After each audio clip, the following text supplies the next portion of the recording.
ನನ್ನ ಜಾಗದಲ್ಲಿ ನಿಂತ್ಕೊಂಡು ಇವರೆಲ್ಲ ಕ್ಲಾಸ್ಮೇಟ್ಗಳು ಇವರೆಲ್ಲ ನನ್ನ ಜಾಗದಲ್ಲಿ ನಿಂತ್ಕೊಂಡು ಇವರೇ ತಾಯಿ ಸ್ಥಾನದಲ್ಲಿ ಒಳ್ಳೆ ಫ್ರೆಂಡ್ಸ್ ಆಗಿ ಒಳ್ಳೆ ಇದಾಗಿ ಎಲ್ಲ ನೋಡ್ಕೊಂಡಿರೋದು ಇವರೇ.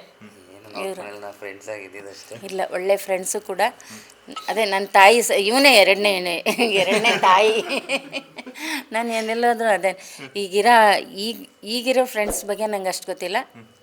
ಚಿಕ್ಕದ್ರಿಂದ ಇವರೆಲ್ಲ ಕ್ಲಾಸ್ಮೇಟ್ಗಳು ತುಂಬ ಚೆನ್ನಾಗೆಲ್ಲ ನೋಡ್ಕೊಂಡವ್ರೆ. ಅವನಿಗೆ ಹೊಸ್ದಾಗಿ ಊಟ ಹಾಕಿದ್ದಿವರು. ಮುಂದೆ ನಾನೇನೇ ಹೋಗ್ತೀನಿ ಹೋಗೋ, ನೀನು ನಾವು ನೋಡ್ಕೊತೀವಿ ಹೋಗೋ ನೀನು ಮಾಡು ಅಂತ ಹೇಳಿದೆ ಈ ಫ್ರೆಂಡ್ಸ್ಗಳು ಇವ್ರುಗಳು ಇಲ್ದಲ್ಲೇ ನಮ್ದೇನಿಲ್ಲಪ್ಪ. ಸರ್ ಏನು ಹೇಳಕ್ಕೆ ಇಷ್ಟಪಡ್ತಾರೆ? ಬಿಕಾಸ್ ಯಾಕಂತಂದರೆ ಯಾವುದೇ ಒಬ್ಬ ತಾಯಿ ಆಗಿರ್ಬೋದು, ತಂದೆ ಆಗಿರ್ಬೋದು, 4 ಜನರ ಹತ್ರ ಬೆರೀತಿದ್ಯಾ ಸ್ನೇಹನ ನೋಡಿ ಮಾಡಿ ಅಂತ ಹೇಳ್ತಾರೆ. ಆದರೆ ಇವತ್ತು ನಿಮ್ಮನ್ನು ಎರಡನೇ ತಾಯಿಗೆ ಹೋಲಿಸ್ತಿದ್ದಾರೆ ಅಂದರೆ ಏನು ಹೇಳಕ್ಕೆ ಇಷ್ಟಪಡ್ತಾರೆ? ನಿಜವಾಗ್ಲೂ ಒಂಥರ ಫ್ರೆಂಡ್ಸ್ ಮೇಲೆ ಇಷ್ಟೊಂದು ನಂಬಿಕೆ ಇಟ್ಟಿದ್ದಾರೆ ಅಂದರೆ ಒಂಥರ ಗ್ರೇಟ್ಫುಲ್ ಅಲ್ವಾ? ನಾವು ಅದಕ್ಕೆ ಅರ್ಹರೋ ಅಲ್ವೋ ಅಂತ ನಮಗೂ ಕೂಡ ಗೊತ್ತಿಲ್ಲ. ಬಟ್ ನಾವು ಚಿಕ್ಕ ವಯಸ್ಸಿಂದ ಒಟ್ಟಿಗೆ ಬೆಳೆದವರು. ಸ್ಕೂಲ್ ಡೇಸಿಂದನೂ ಅಷ್ಟೇ, ಒಂದೇ ಪೈಪೋಟಿ ಆಟ ಅಂತ ಬಂದಾಗಲಾಗಲಿ ಒಟ್ಟಿಗೆ ಬೆಳೆದವರು. ಅಂದರೆ ನಮ್ಮದು ಎಲ್ಲರದ್ದು ಒಂದು ವಿಭಿನ್ನವಾದ ಒಂದು ಕ್ಷೇತ್ರಗಳು. ನಾವು ಉದ್ಯೋಗದಲ್ಲಿರೋದು ಎಲ್ಲರದ್ದು ಒಂದು ವಿಭಿನ್ನ. ಎಲ್ಲರೂ ಒಂದು ಉನ್ನತ ಸ್ಥಾನಕ್ಕೆ ಹೋಗಬೇಕು ಅನ್ನೋದೇ ನಮ್ಮ ಪ್ರಯತ್ನ ಆಗಿತ್ತಲ್ಲ. ನಮ್ಮ ವಿಕ್ಕಿ ಇದರಲ್ಲಿ ಬೆಳಿಬೇಕು ಅನ್ನೋದು ನಮಗೆ ಎಲ್ಲರಿಗೂ ಕನಸು. ನಾನು ಒಬ್ಬಂದೇ ಅಲ್ಲ, ನಾನು ಒಬ್ಬನೇ ಏನೂ ಮಾಡಿಲ್ಲ. ಇದರಲ್ಲಿ 10 ಜನ 100 ಜನಕ್ಕೂ ಮೀರಿ ಫ್ರೆಂಡ್ಸ್ ಇದ್ದಾರೆ ವಿಕ್ಕಿಗೆ. ಈ ಸ್ಥಾನಕ್ಕೆ ಬರಬೇಕು ಅಂದರೆ ಎಲ್ಲರೂ ಕಾರಣ. ಅಮ್ಮ ಹೇಳ್ದಂಗೆ ಒಬ್ರದಿಬ್ರದಲ್ಲ, ಇದು ತುಂಬ ಜನದ ಗುಬ್ಬಿಲು ತುಂಬ ಜನ ಎಷ್ಟೊಂದು ಫ್ರೆಂಡ್ಸು ಅವನಿಗೋಸ್ಕರ ಕಾಯ್ತಿದ್ದಾರೆ. ಇದು ಅವರೆಲ್ಲರೂ ಗೆಲುವು. ಇದು ನಮಗೆ ಫಸ್ಟ್ ಬಂದಿಲ್ಲ ಅಂದರೆ ನಮಗೇನು ಬೇಜಾರಿಲ್ಲ. ಇವತ್ತು ಎಲ್ಲೋ 4 ವರ್ಷ ಕಣ್ಮರೆ ಆಗ್ಬಿಟ್ಟಿದ್ನಲ್ಲ ಸಾಮ್ರಾಟ್ ಅನ್ನೋದು ಜನಗಳಿಗೆ ಇವತ್ತು ನಮ್ಮ ತ್ರಿವಿಕ್ರಮ್ ವಾಪಸ್ ಬಂದಿದ್ದಾನೆ, ಇನ್ನು ಕಮ್ಬ್ಯಾಕ್ ಮಾಡ್ತಾನೆ ಅನ್ನೋದು ನಮಗೆಲ್ಲರಿಗೂ ಖುಷಿ ತಂದಿರೋ ವಿಷಯ. ಇದು ತುಂಬ ಗರ್ವ ಇದೆ ಇವಾಗ ನಮಗೆ. ಅದನ್ನ ಇದೆಲ್ಲರಿಗಿನ್ನ ವಿಕ್ಕಿ ಗೆಲುವು ಅನ್ನೋದಕ್ಕಿಂತ ಅಮ್ಮನ ಗೆಲುವು, ಅವನ ಸ್ನೇಹಿತರು ಗೆಲುವು ಅಂತಲೇ ಹೇಳ್ಬೋದು. ಅವ್ರು ಕಟ್ಟಿರೋ ಹರಕೆ, ಅವ್ರು ಮಾಡಿರೋ ಶ್ರಮ, ಅವ್ನು ಏನು ಕೊಟ್ಟರು ತೀರಲ್ಲ. ಅದು ನಾವು ಕಣ್ಣಾರೆ ನೋಡಿರೋದವ್ರು. ಅವ್ರು ನಮ್ಮ ಬಗ್ಗೆ ಹೇಳ್ತಾರೆ ದೊಡ್ಡವರು, ಅದು ದೊಡ್ಡ ಗುಣ. ಬಟ್ ಅವ್ರು ಮಾಡಿರೋ ತ್ಯಾಗ ಜಾಸ್ತಿನೇ. ಥ್ಯಾಂಕ್ಸ್.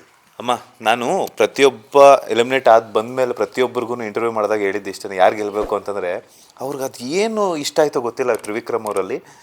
ನನಗೆ ವಿಕ್ಕಿ ಗೆಲ್ಲಬೇಕು. ಹಂಸ ಅವರಾಗಿರ್ಬೋದು, ಚೈತ್ರ ಅವರಾಗಿರ್ಬೋದು, ಅಥವಾ ಇನ್ನೂ ಒಂದಷ್ಟು ಜನ, ಸುಮಾರು ಜನ ಹೇಳಿದ್ದಾರೆ. ಎಷ್ಟು ಜನ ಅಂದರೆ ವಿಕ್ರಮ್ ಅವರೆಲ್ಲ ಅಷ್ಟು ಜನರ ಪ್ರೀತಿ ಮನೆಯಲ್ಲಿ. ಯಾಕಂತಂದರೆ 17 ಜನ ಎಂಟ್ರಿ ಕೊಟ್ಟಾಗ ಒಬ್ಬೊಬ್ರು ಮೈಂಡ್ಸೆಟ್ ಒಂದೊಂದು ಥರ ಇರ್ತೈತೆ. ಒಬ್ಬೊಬ್ಬರು ಕೋಪ ಮಾಡ್ಕೊಳಂತಾರೆ, ಒಬ್ಬೊಬ್ಬರು ಏನಕ್ಕಪ್ಪ ಸೇರೋದೇ ಇಲ್ಲ ಆ ಥರ ಮಾತಾಡೋದಕ್ಕೆ. ಆದರೂ ಕೂಡ ಎಲ್ಲರನ್ನ ಸಮಾನವಾಗಿ ನೋಡಿ ಅವ್ರ ಪ್ರೀತಿಯನ್ನು ಗಳಿಸ್ತಾರೆ. ಏನು ಹೇಳೋಕ್ಕೆ ಇಷ್ಟಪಡ್ತೀರಾ? ತುಂಬಾ ಖುಷಿಯಾಗುತ್ತೆ. ಅಂದರೆ ಅಲ್ಲಿರೋ ಅಂಥ ಅವರು ತುಂಬ ಒಳ್ಳೆ ಇದಲ್ವಾ, ಹಂಗಾಗಿ ತುಂಬ ಖುಷಿನೇ ಪಡ್ತೀನಿ. ಅವ್ರುಗಳೆಲ್ಲ ಏನೊಂಥರ ಎನಿಮೆಂಟ್ ಆಗಿದಾಗ ನನ್ನ ಮಗನೇ ಆದಷ್ಟು ನನಗೆ ಬೇಜಾರಾಯಿತು. ಚೈತ್ರ ಆಗಿರ್ಬೋದು, ಆಮೇಲೆ ಇವರು ಹಂಸ ಅಲ್ಲ, ಇವರು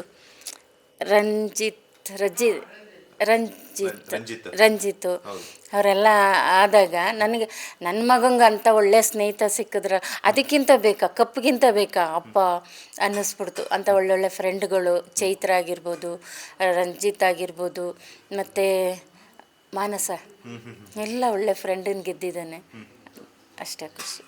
ಇನ್ನೊಂದು ಏನು ಅಂದ್ರೆ, ಅವನು ಮನೆಯಿಂದ ಹೋಗ್ಬೇಕಾದ್ರೆ ಅಮ್ಮ ನಾನು 4 ತಿಂಗಳಾಗುತ್ತಮ್ಮ ಹುಷಾರು ನೀವು ಇದು ಅದು ಆ 4 ತಿಂಗಳನ್ನ ಕಾಪಾಡ್ಕೊಂಡು ಬಂದಿದ್ದಾನಲ್ಲ.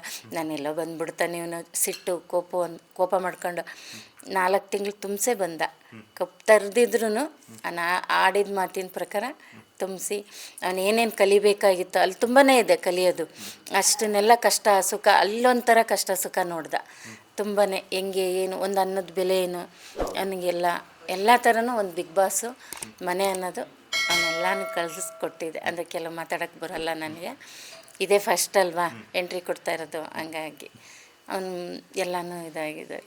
ಸುದೀಪ್ ಸರ್ ಮಾಸ್ಟ್ರ್ ಆಗಿರ್ಬೋದು, ಅದು ಒಂದು ದೇವ್ರ ಮನೆ ಗೃಹ ಇದು ಅನ್ನಿಸ್ತು ನನಗೆ. ಬಿಗ್ ಬಾಸ್ ಮನೆ ಆ ಸುದೀಪ್ ಸಾರು, ಆ ಕಲರ್ಸ್ ಕನ್ನಡಕ್ಕೆ ಅವ್ರಿಗೂ ನಾನು ಅಲ್ಲಿ ಹೇಳಬೇಕಿತ್ತು, ನನಗೆ ಏನು ಹೇಳಬೇಕು ಅನ್ನೋದು ಗೊತ್ತಾಗಲಿಲ್ಲ. ಅವ್ರಿಗೆಲ್ಲರಿಗೂ ನಂದೊಂದು ಥ್ಯಾಂಕ್ಸ್ ಅಲ್ಲ, ಅಭಿನಂದನೆಗಳು. ಸುದೀಪ್ ಸರ್ ಇದೇ ಲಾಸ್ಟ್ ಸೀಸನ್ನ ಹೋಸ್ಟ್ ಮಾಡ್ತಿರೋದು.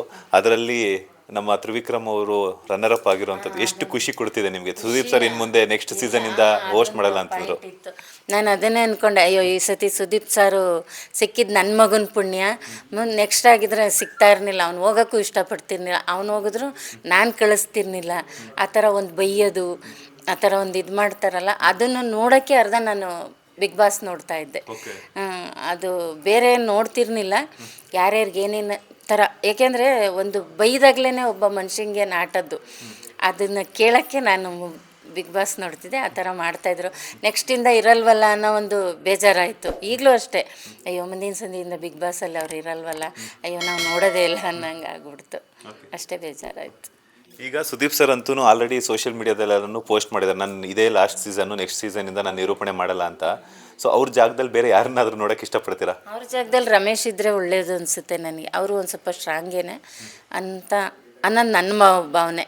ನಾನು ಅವತ್ತೇ ಅವ್ರು ಇಲ್ಲ ಅಂದರೆ ರಮೇಶ್ ಅವರು ಬಂದು ಮಾಡಿದ್ರೆ ತುಂಬ ಚೆನ್ನಾಗಿರುತ್ತೆ ಅನ್ನೋ ಒಂದು ಮನಸ್ಸು ಅನ್ನಿಸ್ತು. ಲೇಟೆಸ್ಟ್ ಹಾಗೂ ಇಂಟ್ರೆಸ್ಟಿಂಗ್ ಸುದ್ದಿಗಳಿಗಾಗಿ ಬಾಸ್ ಟಿವಿ ಕನ್ನಡ ಚಾನೆಲ್ನ ಸಬ್ಸ್ಕ್ರೈಬ್ ಮಾಡಿ. ಹಾಗೆಯೇ ಬೆಲ್ ಐಕಾನ್ ಪ್ರೆಸ್ ಮಾಡಿ. ಇದರ ಜೊತೆಗೆ ಫೇಸ್ಬುಕ್, ಇನ್ಸ್ಟಾಗ್ರಾಮ್, ಎಕ್ಸ್ನಲ್ಲೂ ಮಿಸ್ ಮಾಡದೆ ಫಾಲೋ ಮಾಡಿ.